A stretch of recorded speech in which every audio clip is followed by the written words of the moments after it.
Which Side Podcast is a proud member of the Which Side Media Collective. This is episode 76. Yeah, we talked to Erik Smith. He has a blog, talks about really cool things. Just check it out. This episode is brought to you by An anonymous donor. Seriously, thank you. If you want to sponsor an episode, it's only $10. Just covers all of our costs, barely for the episode. Mm-hmm. So without awesome people like this anonymous person, we would have a hard time doing this because we have been losing money for a long time. So is it a person from Anonymous, or is it just someone that's anonymous? I don't know. We respect being anonymous. We don't track people. Yeah. So, Nana. Today is the last day that you can enter to win the free book. So if you're listening to this on the day it came out, which is Monday the 21st, then you should still enter. Otherwise, you lost. But if it is Monday still, it's super simple. All you got to do is like us on Twitter or Facebook and Ashland Creek Press, and then post a picture. So it's a like post. Pictures provided for you at whichsidepodcast.com. Just follow the links. Or if you're on Twitter, you just retweet that. Or share it on Facebook. Exactly. As well as the book, we're giving away a year-long membership, and then there's some bunch of bonus prizes. So make sure to enter if it's still Monday. Otherwise, stay tuned for new giveaways. So this week's Slingshot, I wouldn't call it extremely revolutionary, but I would say it inspired a lot of revolutionaries. That on April 23rd, 1976, the Ramones, first album was released. Wow. Yeah, how's that? That's post CGBG. CGBG? I'm so fucking tired today. I really hope you guys enjoy this one. Have a good day.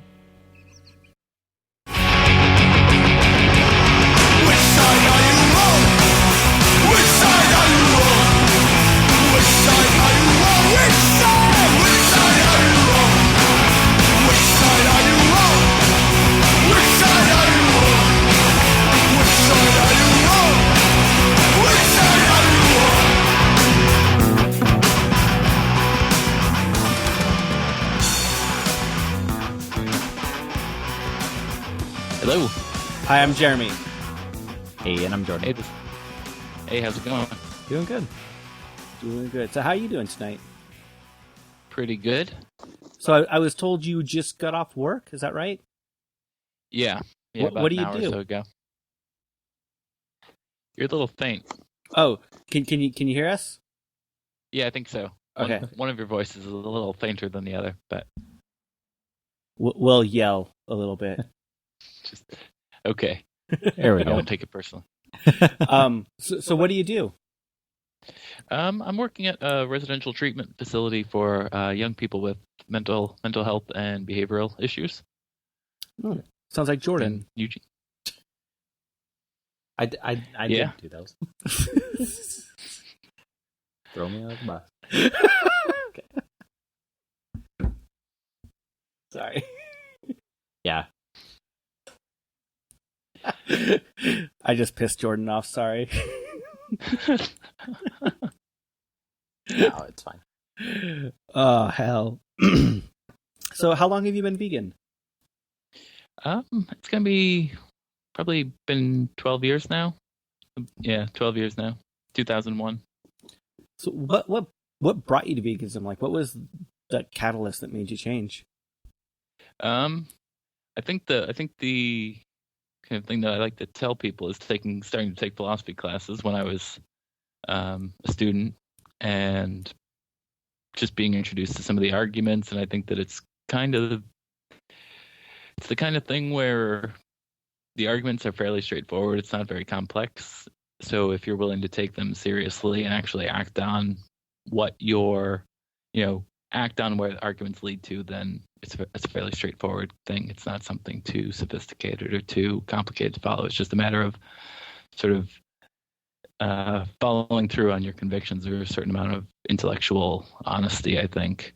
So that's part of it. And then, coupled with the fact that I was starting to meet people who were already vegetarian or vegan, which I think on a practical level means that you have to sort of think about the issue, and maybe at other points in your life you could have easily not thought about the issue. So kind of both of those things. You said that's what you like to tell people. So what more is there? Well, to the it? first part. Oh, okay. Taking classes and dealing with arguments sounds like that's like the above board thing. And then, on a practical level, it's sort of, you meet people and then you have to kind of, confront this issue, which, is easy to ignore when no one around you is dealing with it. So was there steps for you to becoming vegan? Were you like vegetarian first, or was it just all in at once? Yeah, so there wasn't really too many steps. Like I said, there was, a month of being vegetarian, but that wasn't really all the literature that I confronted was sort of, making a vegan argument from the outset. And, being vegetarian for a month first seemed like pragmatic, because at that point you don't know if you can do it, in a sense, but. So do you remember pretty quick transition? Do you remember do you remember that transition being like, it's been a month, I'm going to change now? Or was it just almost not even thinking about it? It wasn't I wasn't like marking time, but within that month period, I sort of, like I said, quickly became cognizant of all the places milk and dairy and things like that showed up, which I wouldn't have anticipated.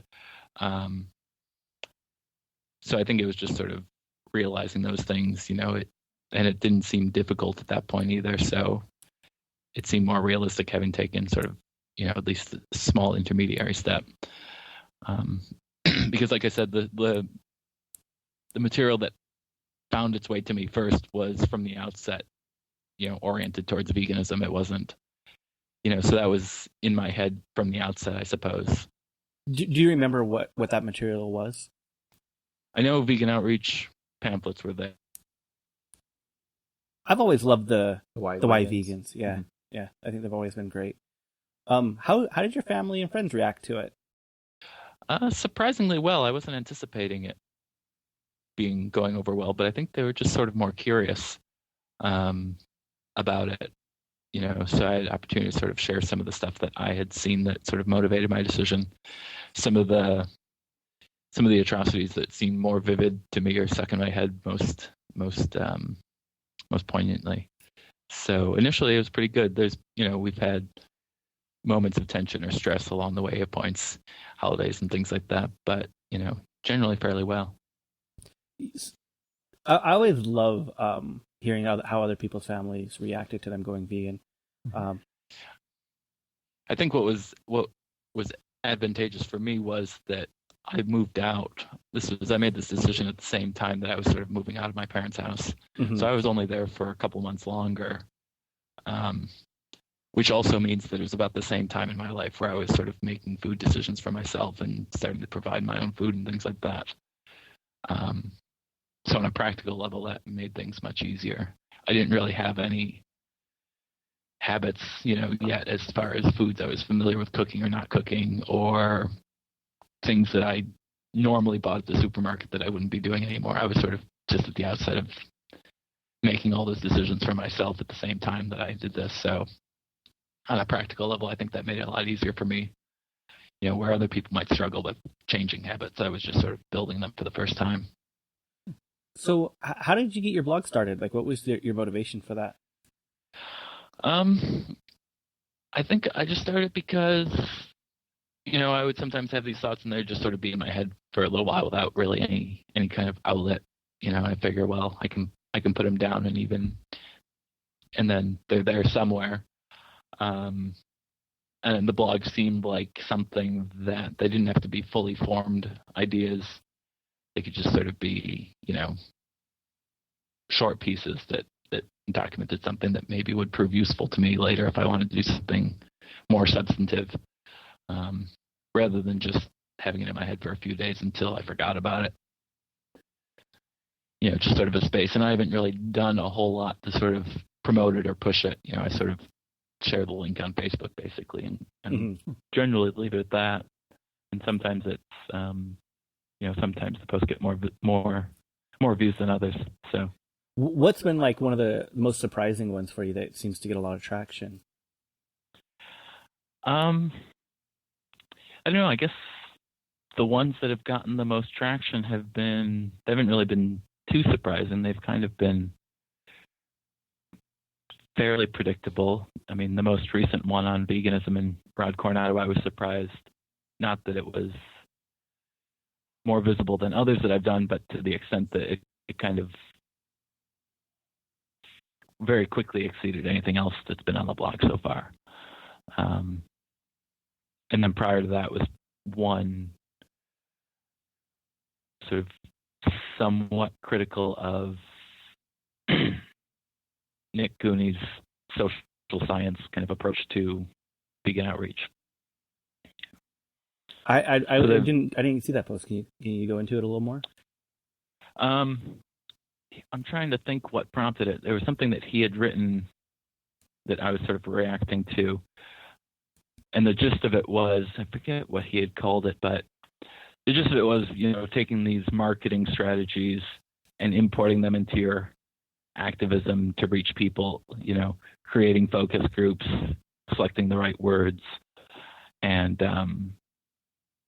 through these techniques you'll be a lot more successful, which is the case he's made in a lot of different venues. I think that for whatever reason, this one that I was reacting to seemed more further along in that direction.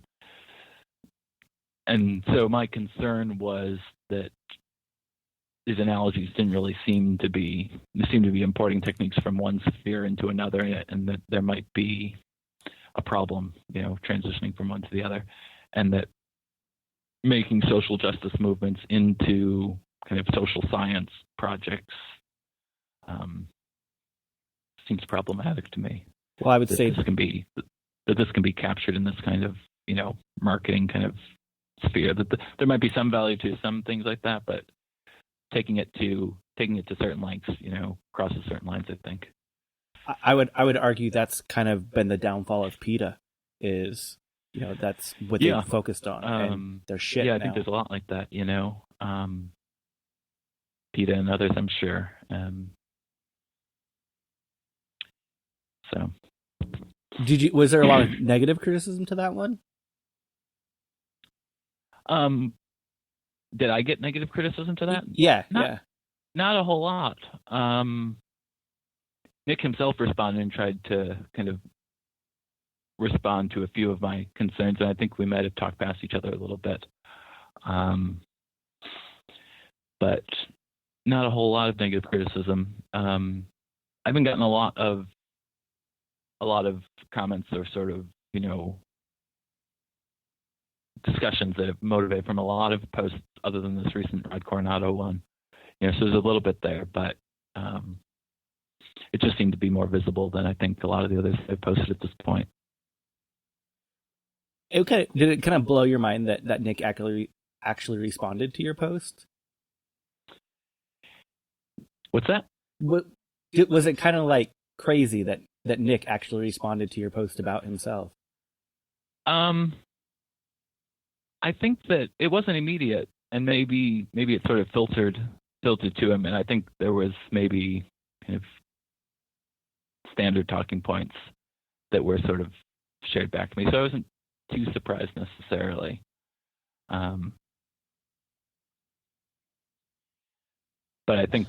again, I think we may have been talking past each other again, as he pointed toward. I remember specifically he sort of shared an article about success that the gay rights movement has had adopting tactics that he was sort of endorsing.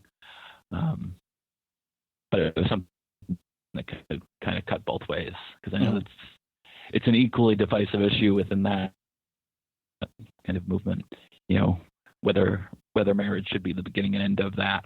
A lot of people have been critical of that sort of decision to make marriage equality the end all be all for a long time. Yeah. And questions of whether we should be assimilating into the mainstream or kind of maintaining a kind of separate identity. That's kind of interesting discussions within the gay rights movement as well. And probably apply to this movement as well. How much one assimilates into sort of mainstream society. Do any of the comments that people post ever sway your opinion on your original posts, or change your opinion at all? I think there's probably been times where they've sort of highlighted points that have been passed over quickly, or haven't or could have been more explicit about where I was coming from.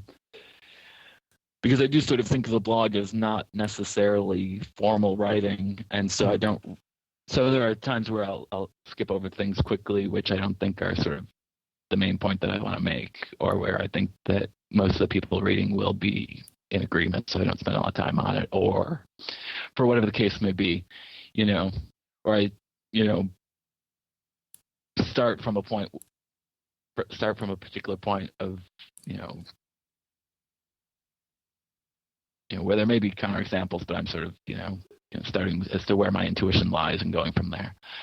So people might point out thin spots that, I could have probably been more thorough on, been more explicit on to avoid confusions. I think that maybe, as things move forward, I think that the blog is slowly reaching a few more people, so I'm open to that happening. So you brought up the Rod Coronado, and that's what first brought your blog to my attention. I don't know about you, Jordan. Well, I know that I've talked with Ian before on Twitter. We've had discussions over Gary Francione and other things, but yeah. What kind of discussions on Francione? That's going back a few years. At least I haven't touched Twitter in quite a while, but yeah. I'm not quite sure. I think it was something to do with his stance on the ALF or something. Yeah, I think I remember sort of a exchange, probably something involving Steve Best and Francione and what's violence and what's not violence, and something that appeared in the newspaper and whether the reporter had it right. I think I remember one instance where Gary Francione was insisting that Steve Best was the leader of the ALF because it said so in the newspaper.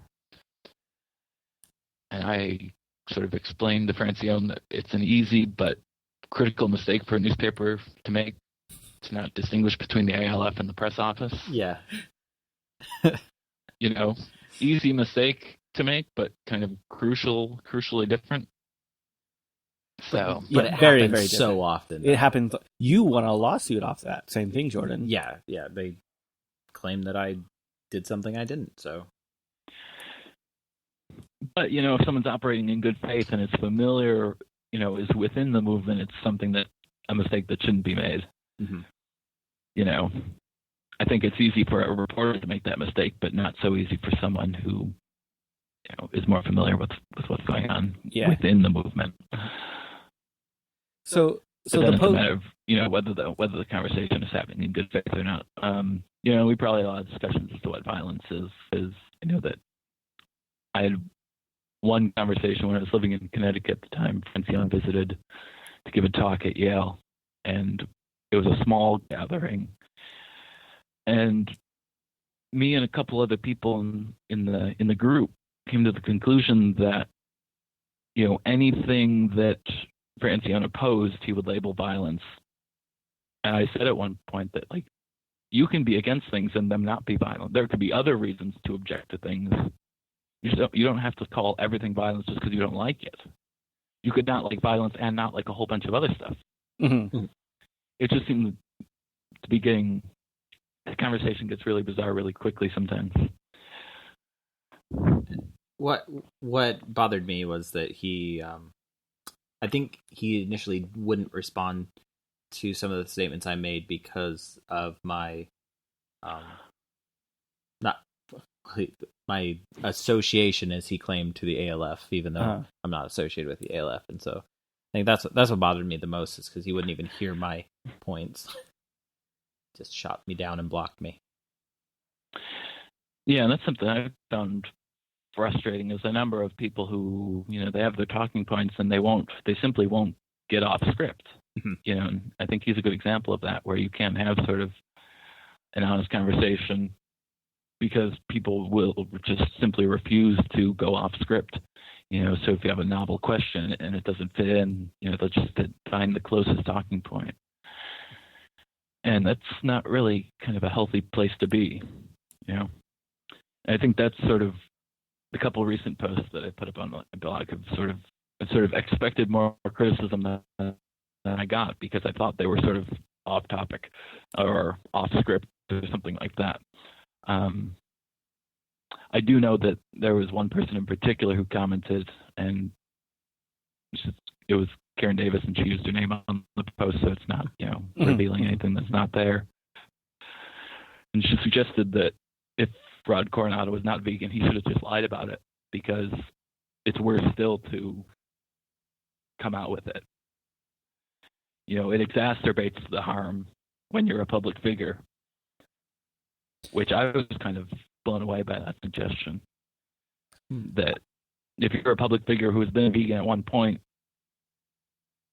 and you deviate from that to any extent, you should just lie about it, because you're harming animals just by the admission. So we shouldn't even have these conversations. That, for me, that's going a little far. I do say that, him not being completely vegan does give other people the excuse of, well, he's not, so I shouldn't, or I don't have to, who might not have the same commitment that he does towards animal earth and indigenous liberation. Mm-hmm. Yeah. And when I put that up, I was expecting there were certain misinterpretations that, I kind of anticipated. And they showed up a little bit, but not nearly as much as I thought. I kind of anticipated that, this would seem like me trashing veganism or saying it's not important, or that Rod Coronado is someone that we shouldn't be allowed to criticize, and I make a few kind of explicit statements to the contrary. And so maybe it was successful in sort of heading off those criticisms, because I think we can still, we have to be able to have that conversation, and no one should really be off limits as far as constructive criticism, but that operates within a certain sphere. Constructive criticism operates within a certain sphere, and, when it can be destructive at points too, obviously. Yeah, so for anyone who hasn't read that post, can you kind of give a brief overview of what it was? So, Rod Coronado's on tour now, on a speaking tour now, that's largely concerned with ending wolf hunting. And I'd seen him speak in Eugene, and that it wasn't that particular event, but another event on this tour. He was asked explicitly, I guess, whether he was vegan or not. Mm-hmm.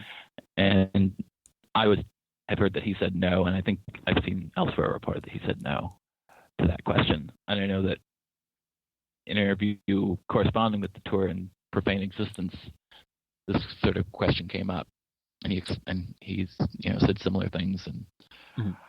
And so the point of the blog post was that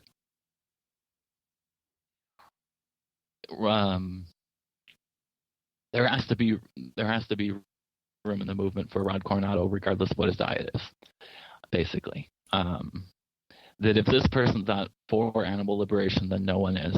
And that this is almost kind of an example of if we draw hard and fast lines of veganism, then we're kicking out people like Rod Coronado, which seems to me absurd on its face. That you're drawing the lines that narrow at that point. So if that's the consequence, then we must be making some sort of mistake. We have to sort of, the movement is already kind of small. So being that doctrinaire is not necessarily constructive, I don't think. Which doesn't mean that people just get a pass, but it means that people who are doing things that we might think are mistakes can still participate and still be allies and still sort of be an advocate for animals and earth liberation.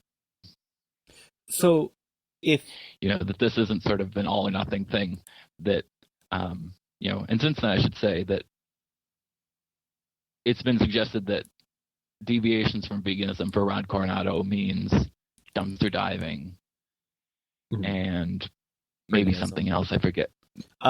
He scabbed like roadkill. So saying veganism all or nothing, kind of, not vegan for Rod Coronado means something different than not vegan for maybe, the average person that, in the United States. Those are two very different things, but if we put them all under the label of not vegan, we're kind of not being kind of intellectually honest with ourselves. If they're equally not vegan, it's kind of an absurd set of categories that we've set up. So if veganism isn't that line, what should be that moral line? Well, I mean, like I say in the piece, and this is one thing that I thought was going to be kind of one set of confusion. We can still fault Rod Coronado for deviations from veganism, but we can still accept the fact that he may be doing or have done more than many people who are lodging those criticisms. So the criticisms stand, but it shouldn't be sort of this litmus test that you're not us, you're them at this point.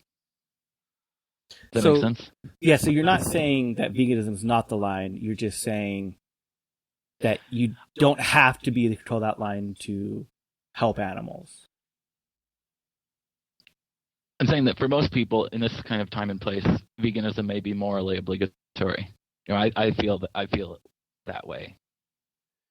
And to the extent that people in similar circumstances deviate from that, that's a moral failing. But that doesn't mean that, they're sort of cast out.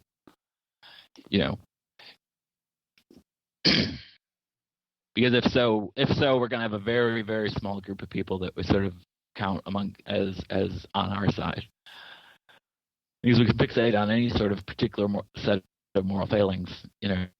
We'd all have different ones probably, but with respect to animals specifically. So where would you draw that line? Would you say someone who isn't vegan but is fighting for animal welfare? Would you draw the line there? I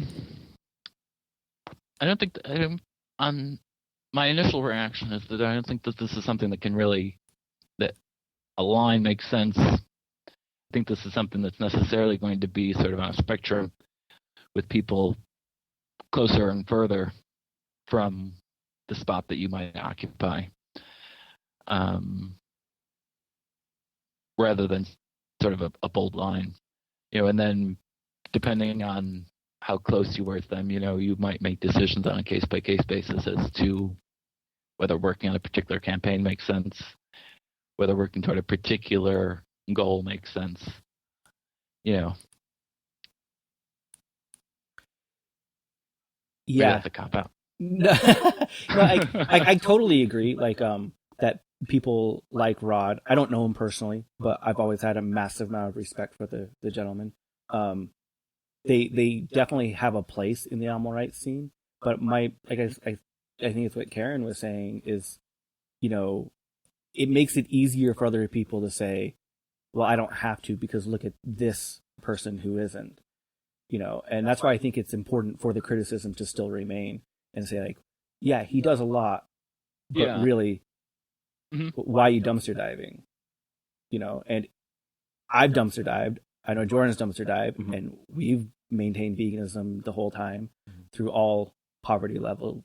So and I don't want it to be the kind of thing where, you've helped animals over in this respect, so then you get a pass over this. You don't do a certain number of good things, and then you get a pass for a certain number of bad things.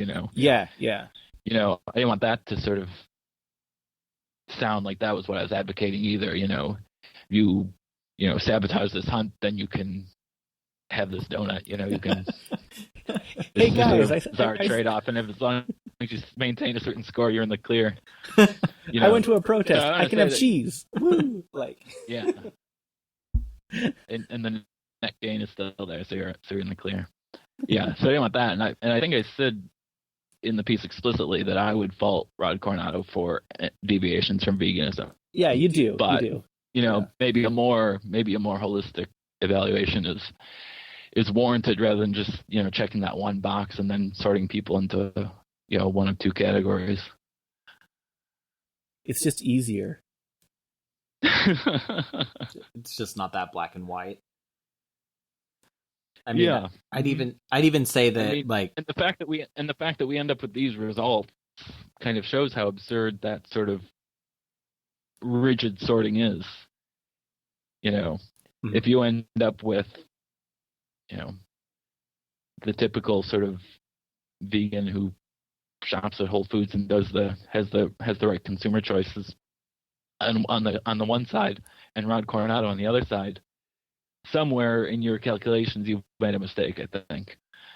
And then those results by themselves show that somewhere a mistake has been made, and you need something more sophisticated than this sort of crude checkbox system. And it's the same thing like we'd said a few minutes ago about we can't listen to Jordan because he has some sort of association with the ALF, the Francione kind of suggestion. So we just can't talk to him. I was told that I shouldn't have cited Dylan Powell in that article because he has certain concerns about particular hunting campaigns. So he just his name shouldn't have been included. You shouldn't reference his work because he has a sort of, legitimate concern with particular hunting campaigns. Yeah. So he's sort of like off limits. So what has been the most frustrating part about the animal rights movement for you? I think that, I suppose the efforts to sort of curry favor with either people who are, CEOs at this point or well off financially, the sort of desperate attempt to sort of fit into mainstream society, even though it sort of takes the edges off. This is sort of a very shallow kind of understanding of what animal rights means. Like I said at the beginning of this conversation, I decided to go vegan 12 years ago, and I feel like I'm just, continually grappling with the significance of what that means. Continually grappling with what it would mean to genuinely respect animals, the implications of that. It just, at the outset you think you're making a simple decision, but it's a pretty radical decision once you decide that animals matter morally. That reverberates really, really far. And I don't think that I've found the edges of that, but trying to package that into something that's an easy consumer choice or something that is frustrating, because I think it just reverberates really, really far, and the consequences are really, really kind of staggering. It sounds like that's something you've been grappling with a lot lately. When you say it's reverberating far, like, how far is that for you right now? How far is it in what you're grappling with in your daily life? Well, the first post I put up on the blog, I prefaced it with a quote from Will Potter. So that the significance of the animal rights movement, the Earth Liberation movement, is asks us to reevaluate what it means to be human. And I think that's kind of a good way of thinking about it. The way I've tried to express it on the blog before is that there's so much of our normal everyday lives that harm animals that if we were cognizant of animals at the outset, we wouldn't have gone down certain paths. I'm thinking specifically of, large-scale industrial technologies. We're surprised when windmills kill birds, but if we had thought of birds at the outset, we probably would have, anticipated that. When birds run into skyscrapers and, are killed in large numbers. If we were cognizant of the other animals that we live with, we would sort of anticipate the ways that our actions harm them rather than continually be surprised by it. Even well-meaning, even the most well-meaning of people were just sort of surprised that, oh yeah, this says this. We only learn after the fact when the bodies pile up. Mm-hmm. Say, oh, this is, where if you had sort of that sort of consciousness at the outset, no one at the outset says, well, that's going to harm, a certain number of birds or, whatever the case may be. So what's the best way to grapple with that?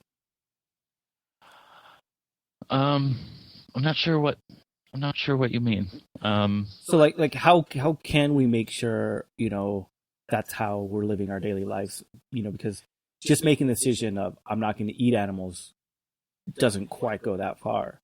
Yeah, I think that what that decision does sort of is makes you, at least with respect to food and sort of similar kind of closely related choices, puts you in a better position to think about the issues because you're not complicit in the same way.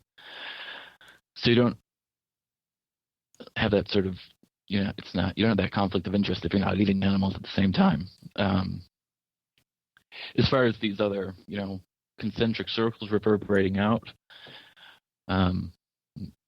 it's fairly difficult, and a lot of it is sort of dismantling sort of a lot of what we've put in place. Making sort of wholesale changes to the infrastructure of everyday life, and at the same time, sort of our own thinking along the way. So it's not something. It's probably the most long-term project that I can think of at this point, because it really is sort of, like Will Potterland said, kind of think about what it means to be human and how we're kind of not simply complicit, but also victimized by it.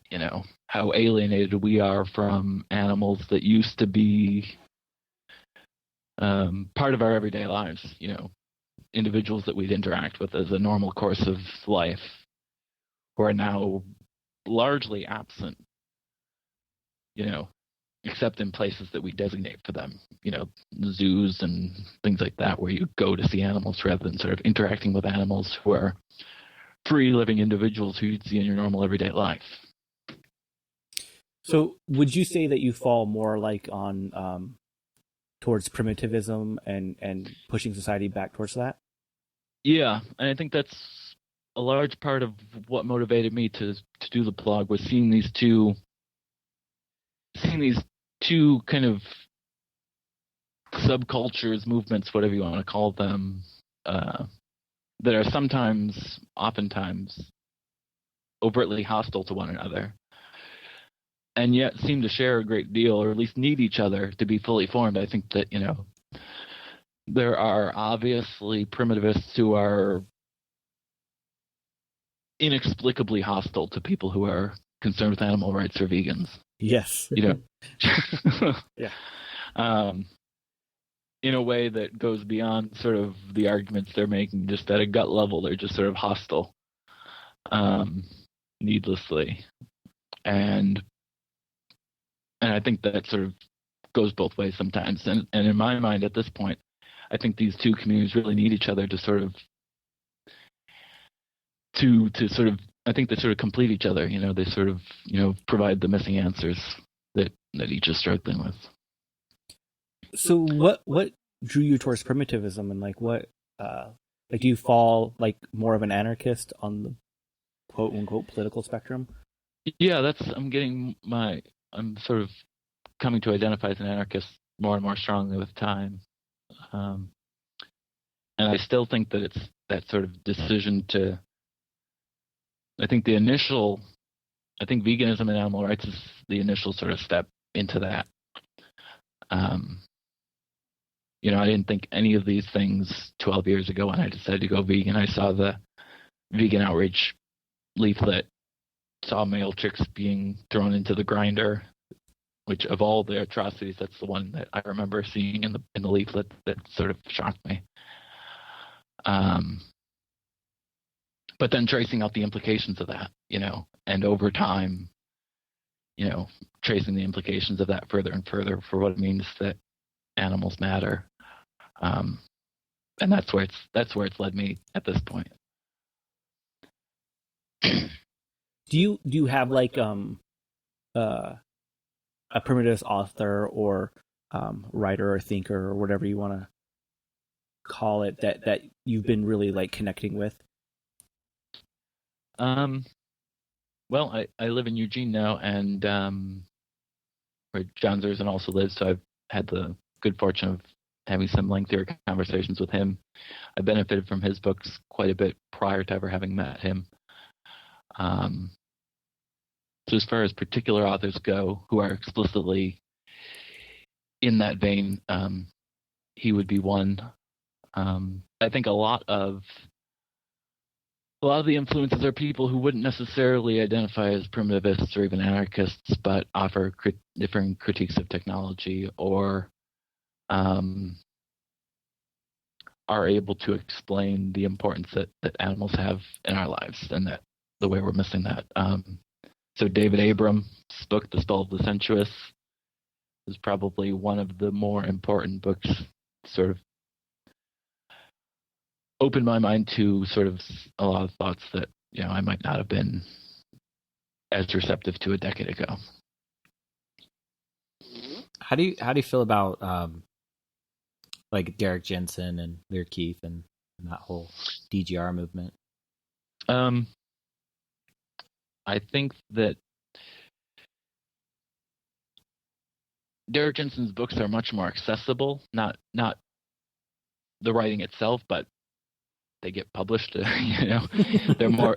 They can fall into a person's hand a lot more easily than John Zerzan's books. If you're not looking for it, you'll stumble upon Derek Jensen's books first, which has value in and of itself. And I think that there's a lot of good in a lot of his books, and I benefited from them along the way. I think that it's a difficult situation now because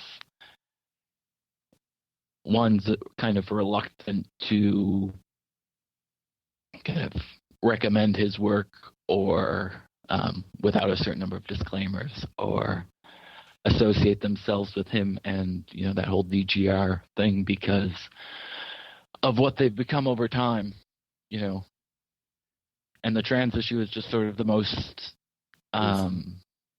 recent and the most sort of clearly egregious, I think, to the widest number of people. I think that without being so fixated on that, they could have kind of sold their message to more people for a longer period of time before the bottom fell out.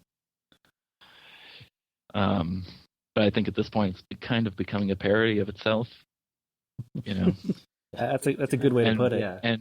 And cultish. And I was at one of their talks at the environmental law conference here at the University of Oregon recently, and forget who the speaker was. Lear Keith was in the audience and fielded quite a few questions because that's how it works, I guess. But the first question from the audience, and it was not clear whether questions were going to be taken.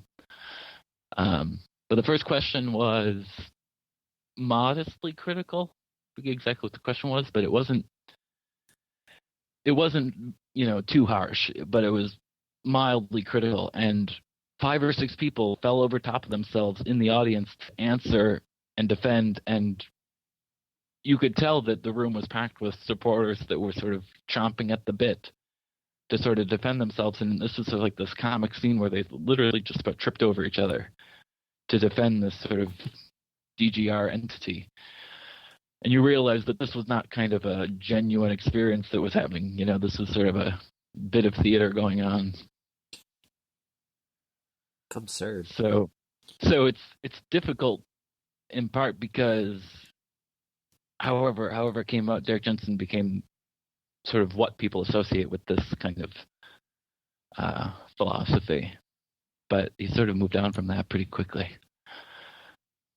I found it odd in What We Leave Behind that he was so defending of his reasoning for not being vegan.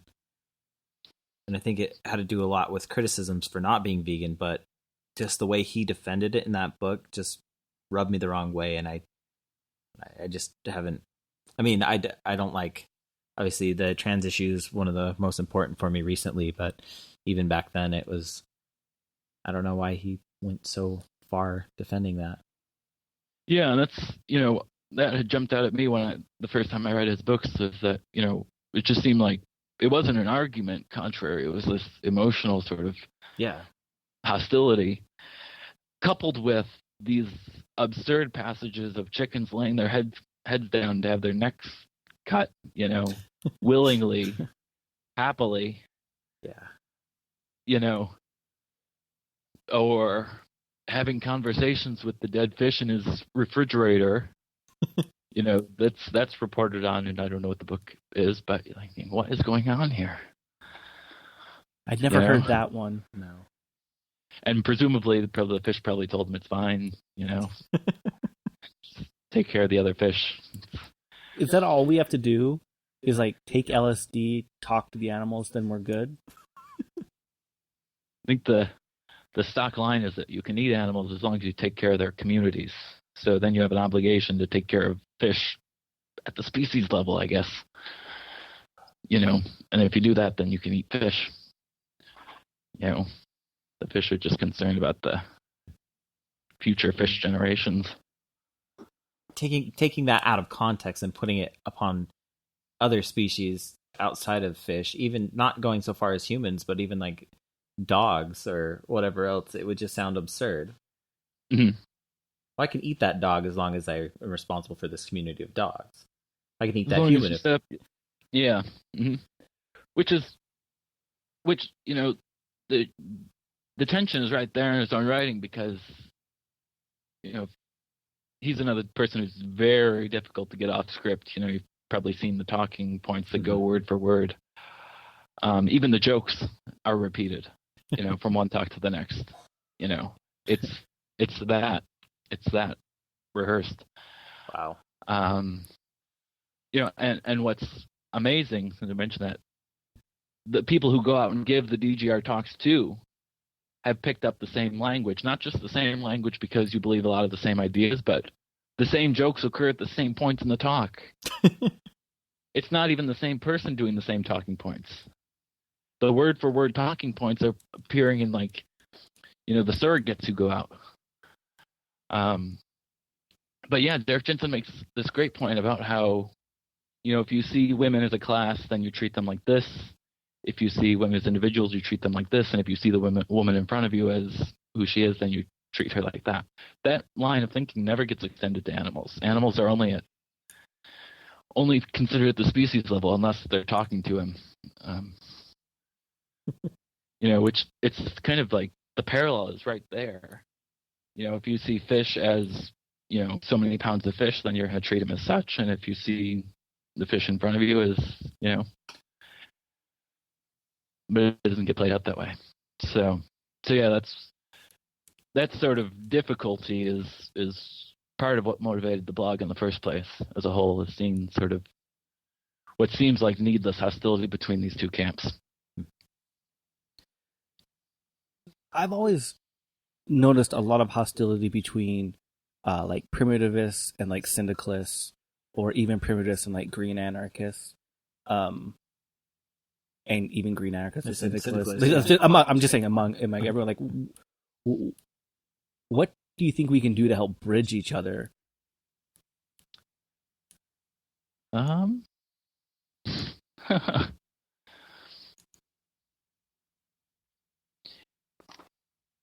Yeah, that's a question. I'm not sure.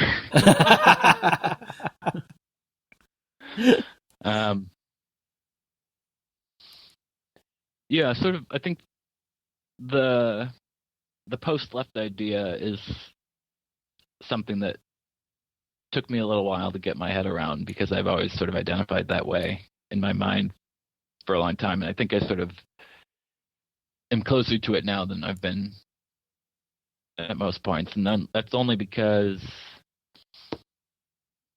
I think that maybe people are using the term in different ways. I think that when people say post, most of the people who are talking about being post-left see it much more narrow than, more general public kind of uses left anything sort of Barack Obama or leftward. Mm-hmm. A much more, I don't know if that's more inclusive or not, but there's certain sort of terminological issues, I think, bound up with that.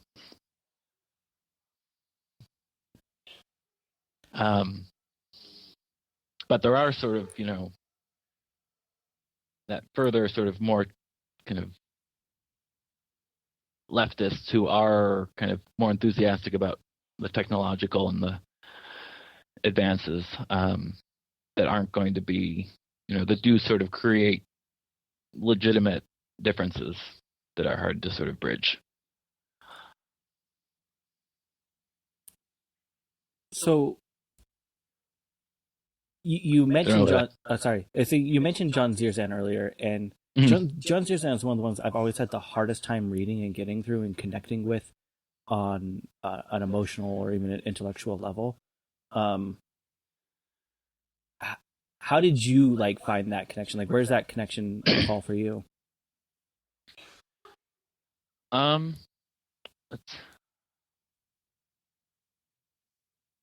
sort of struggling to answer that in a way. I'm not sure. Maybe I'm wording it really, really badly. I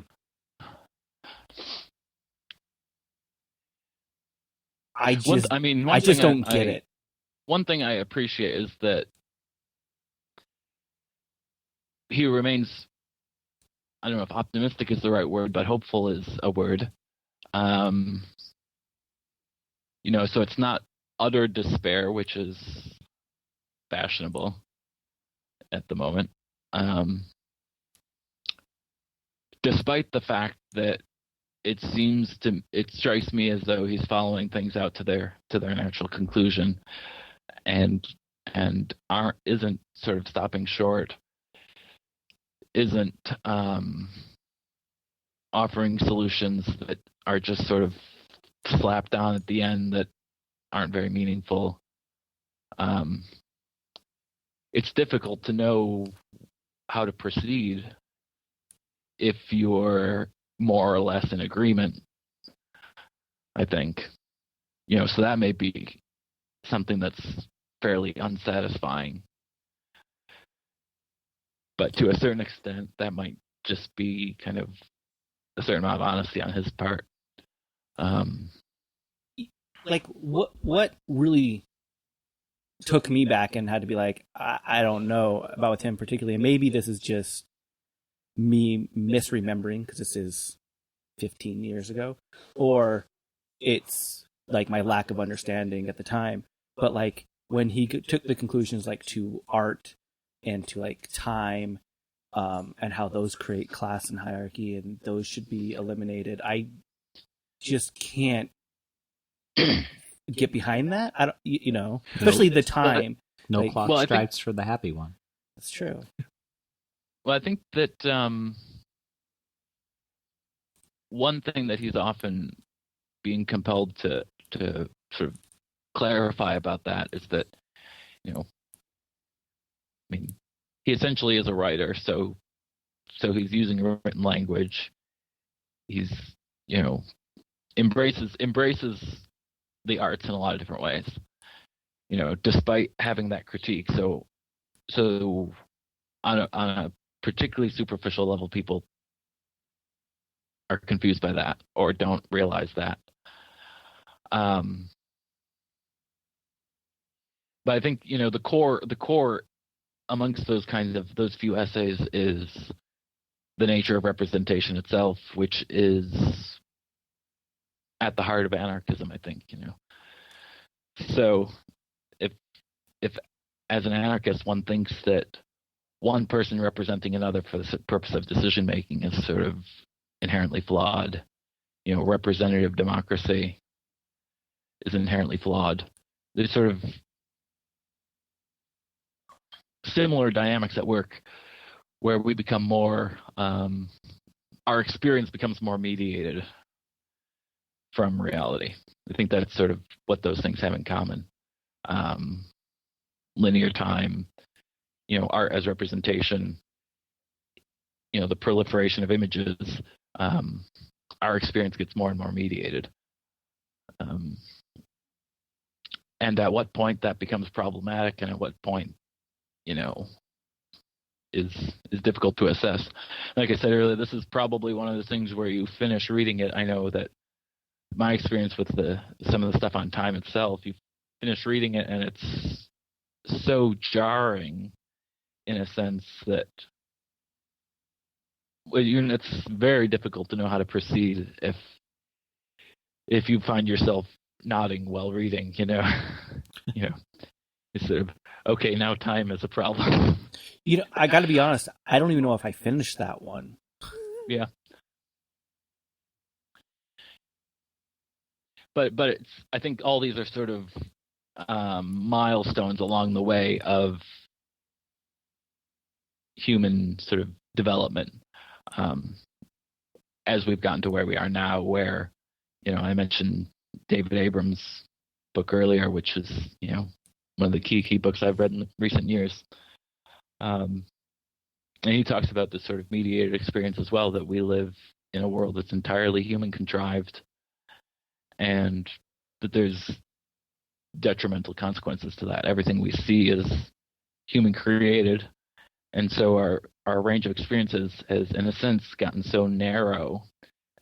I think those things sort of dovetail into each other.